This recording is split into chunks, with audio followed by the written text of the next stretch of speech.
So one of the more entertaining examples of the use of EEG in research, actually, in terms of its ability to detect state, is looking at various animals and how different hemispheres will actually sleep often at different times. And one example of that would be the dolphin, which needs to rise continuously to the surface in order to breathe.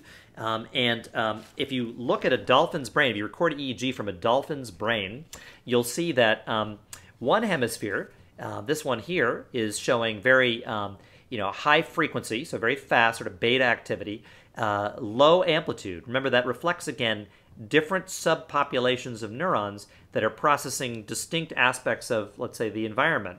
And so this hemisphere is clearly awake, while at the same time, this right hemisphere is showing slower activity and higher amplitude waveforms. This reflects, the waveforms that are associated with less information processing and sleep.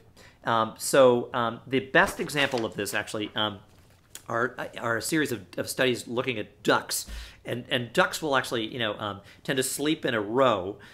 You get your ducks in a row, right? And then let's say you have 4 ducks sitting there asleep, sleeping.